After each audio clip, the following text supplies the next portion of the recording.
తిరుమలాయపాలెం మండలంలో పలు అభివృద్ధి కార్యక్రమాలలో పాల్గొన్న తెలంగాణ రాష్ట్ర రెవెన్యూ, గృహ నిర్మాణం, సమాచార శాఖల మంత్రి పొంగులేటి శ్రీనివాసరెడ్డి పాల్గొన్నారు. గ్రామంలోని 3,30,00,000 రూపాయలు విలువైన పిఆర్ రోడ్ల నిర్మాణానికి శంకుస్థాపన చేసి, అనంతరం రైతు వేదిక వద్ద నూతన రేషన్ కార్డులు, కళ్యాణలక్ష్మి, సీఎంఆర్ చెక్కులను పంపిణీ చేశారు. ఈ సందర్భంగా మంత్రి మాట్లాడారు. వాళ్ళకు కూడా తప్పకుండా ఇందిరమ్మ ఇల్లు ఈ ప్రభుత్వంలో ఇచ్చుకుంటాం. నిన్న చాలా మంది చూశారు, కాళేశ్వరంలో గతంలో మనం అధికారంలోకి రాకముందు చెప్పాం. ఆనాటి ప్రభుత్వుడు గౌరవ మాజీ ముఖ్యమంత్రి కేసీఆర్ గారు కాళేశ్వరంలో ఎలా దాచుకున్నారో అనే సందర్భాన్ని ఎన్నికల ముందు నుంచి చెప్పుకుంటూ వచ్చాం. నిన్నగాక మొన్న 31వ తారీఖు నాడు సుమారు 15 నెలలు విచారించిన తర్వాత ఒక retired supreme court judge PC Ghosh గారు ఇచ్చిన తీర్పు సుమారు 665 పేజీలు తీర్పు రాసిచ్చారు.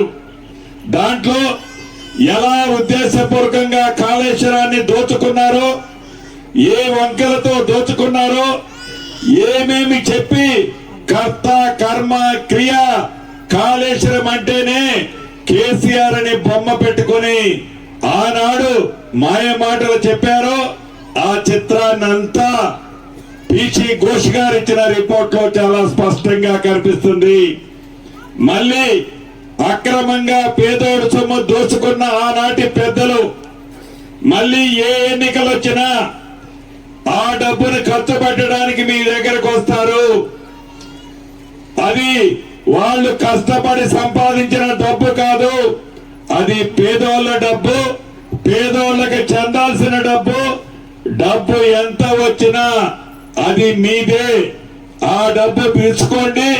మొన్న అసెంబ్లీలో ఏ రకంగా చెంప చెల్లు మనిపించారు, ఈసారి 2 చెంపలు వాసిందాకా ఈ చెంప ఆ చెంప కొట్టాలి అని కూడా ఈ వేదిక ద్వారా రాష్ట్ర వ్యాప్తంగా ఉన్న నా నిరుపేద కుటుంబ సభ్యులకి ఈ వేదిక ద్వారా తెలియజేస్తున్నాను.